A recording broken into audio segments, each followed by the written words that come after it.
Hi everyone, welcome back. In our last lecture, we discussed how to solve linear higher order difference equations using a characteristic equation. In it, we use the evocative terminology of eigenvalues. Here, we'll see why that usage of the term eigenvalues aligns with our understanding of eigenvalues from linear algebra. So first, let's recall that when we are given a kth order, let's recall some techniques from differential equations. So given a kth order ODE,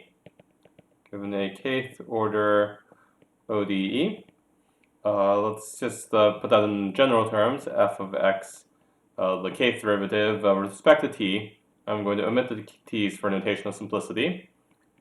All the way through x dot, and x and t, of course, are time variable. Given an ODE of that form, we can convert it to a system. Let me write that better. Convert it to a system of k first order ODEs. And the way we do that is, of course, we just create a set of auxiliary variables, y1, y2, y3, y4, each corresponding to one of the derivatives in the appropriate way. And then we get a system of first order ODEs, which we can then solve as a system. So we can do the same thing with difference equations. And let me write that out a little bit more explicitly. And I'm going to focus on linear systems just to make life easy. So let's start with x of t plus k is equal to plus ak minus 1, x of t plus k minus 1. I'm messing up on my writing today.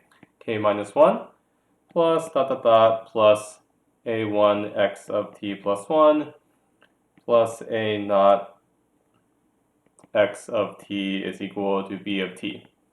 And we're going to let the AIs be constant for simplicity. So this is a kth order ordinary difference equation. Let's see if we can turn it into a system. So where do we start? Let's start by, we're going to write in matrix form. So let's start by defining a vector y of t is going to be equal to y1 of t through yk of t. And so we're going to have k variables in our system, and we're going to set y1 of t to be equal to x of t, and y2 of t to be equal to x of t plus 1, and so on. So let's say y3 of t is going to be equal to x of t plus 2, all the way through yk of t, which is equal to x of t plus k minus 1, which is equal, x plus t plus k minus 1. So you'll note that we can also rewrite these slightly. So we want a system of these, we want the system to not have any x variables, obviously. So we want everything to be in terms of the y variables themselves. So it's a self-contained system. So it turns out we can rewrite this as just y1 of t plus 1. And this is just y2 of t plus 1, and so on. And this here is yk minus 1 of t plus 1.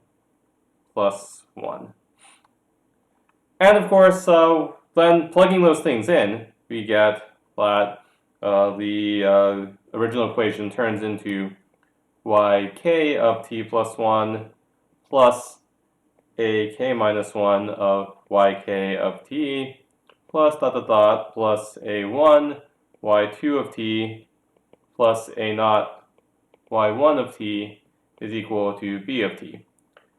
And note that this set of equations here, we can write them in such a way that they only include the various y's. We don't have any references to x's. And this is a system of k first order difference equations.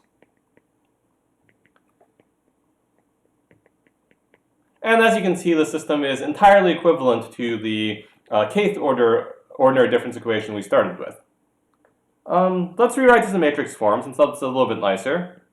So equivalently, we have that y of t plus 1 is equal to ay of t plus, let's call this b of t, where we have that our A matrix is going to be zeros along the diagonal, all the way down to the second to last row, ones in the row above that, down to, again, the second to last row.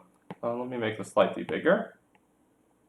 It's going to be zeros everywhere else, except in this last row, where we have minus a naught, minus a1, all the way through minus a k minus 1. Okay? And b of t is equal to, well, just zeros everywhere, except in the very last row, which is a b of t, little b of t.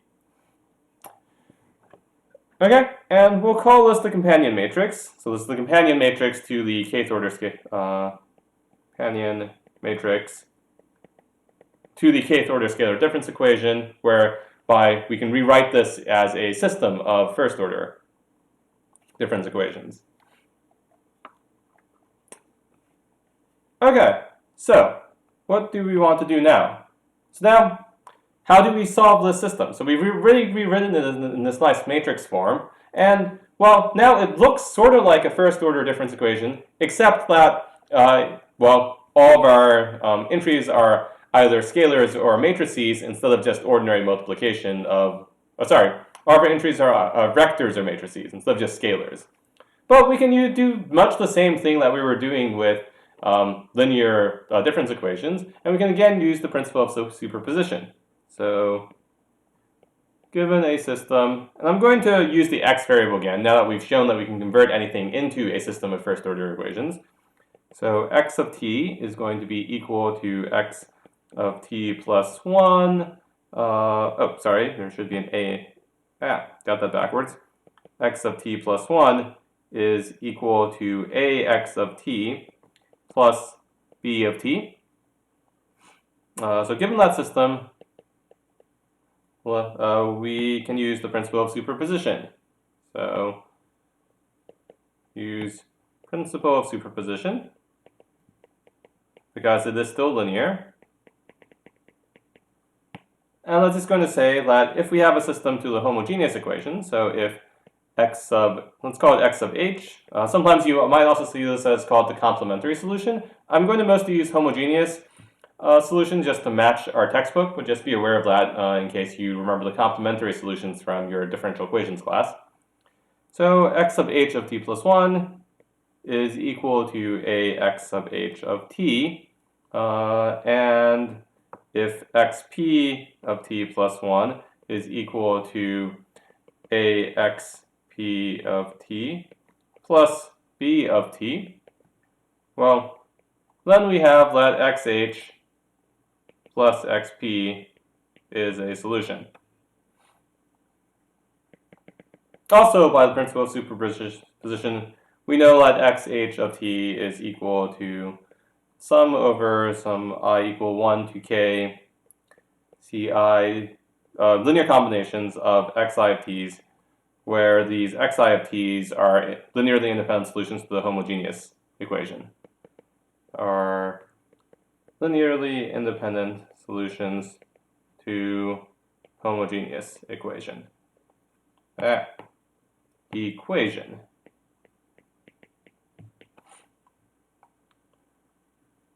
Okay, so for the particular solutions, we can again use things like the method of undetermined coefficients, or you can use variance of the you can use variation of parameters. Here, I'm just going to show that the solution to the homogeneous equation is again related to the eigenvalues of now this matrix, which will correspond to the eigenvalues of the characteristic equation. So let's write that out. So solution to homogeneous equation. How do we figure that out? So we have the homogeneous equation xh of t plus 1 is equal to axh of t. So let's use an ansatz. So an ansatz, as you should recall, is just an educated guess. And I'm just going to guess that we have some solution xh of t, which is equal to lambda to the t times v, where lambda is a scalar and v is a vector. So basically, we're trying to find the solutions of the solutions that are just solutions that are just some lambda to the t times some vector. So then, if we have that, well, then we can just solve for it. So lambda to the t plus 1 v is equal to lambda to the t v, which implies that lambda v is equal to av, which implies that, well, clearly lambda v is an eigenpair, and so it has to be an eigenpair of our matrix A.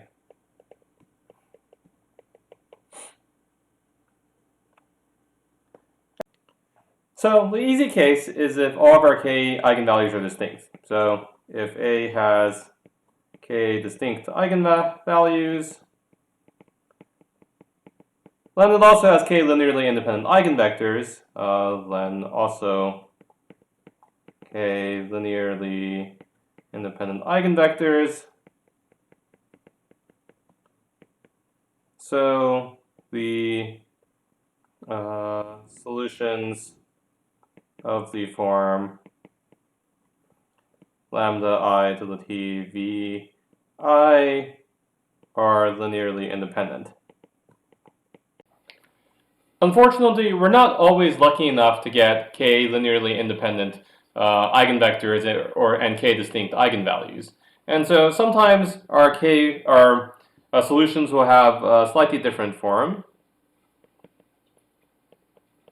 Sometimes we'll have t to the n lambda to the t v as one of our linearly independent solutions, if not k distinct eigenvalues. You shouldn't expect that the v's are necessarily the eigenvectors. This gets really quite complicated, and so I'm not going to go into detail on this. You can do other readings if you're interested. And note that if eigenvalues are complex, this still works, but of course we often want to write in real form. So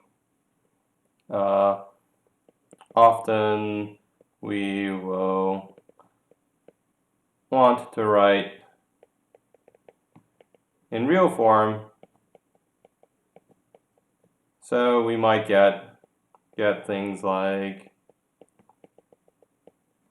let's see, t to the n, let's see, r to the t sine phi of t v. So things like that, and cosines as well.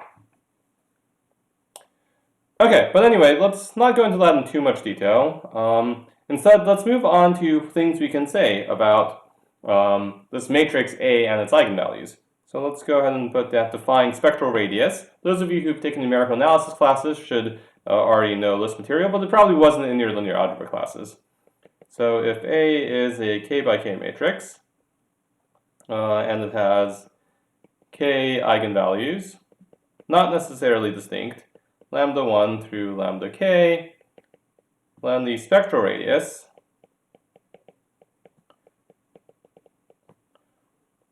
rho of A is equal to the maximum over all different eigenvalues of the modulus of our lambda i's. So basically the size of our biggest eigenvalue. Then we have a nice theorem. This is theorem 1.1. And I'm going to go ahead and prove this even though the proof isn't in your book, or at least give you a sketch of it so you have a sense of what's going on. So again, if you have a k by k matrix, then rho of A is less than 1 if and only if the limit as t goes to infinity of A to the t is equal to 0. And let's go ahead and give a simple proof. I'm not going to fill in all the details, but let's recall that any complex matrix can be triangularized. So recall that any A in complex numbers k by k is triangularizable. And of course, you can think of a real matrix as a complex matrix. So it's triangularizable to P inverse is equal to T, where T is upper triangular.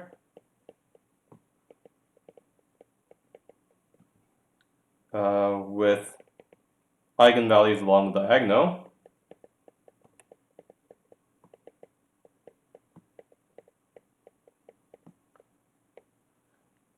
And P is an invertible complex matrix.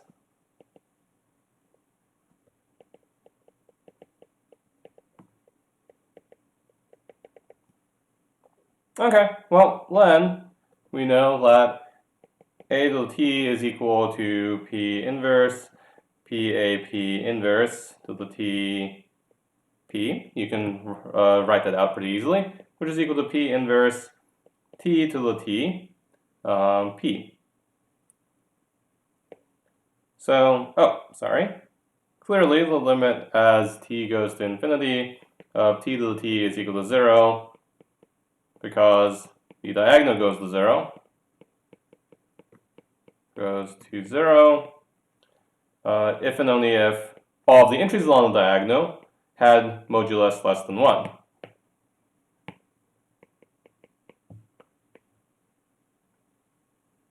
And of course, that also wipes out all the terms above the diagonal when you multiply things out. And you can make that formal with the delta epsilon argument. It's actually easier to see this if you just use the Jordan canonical form, but this is a slightly more elementary proof, or at least proof sketch, in my opinion. Okay, well, thank you very much. In our next lecture, we'll go back through some of this again and expand on some details as well as give some examples. So I will see you in the next video.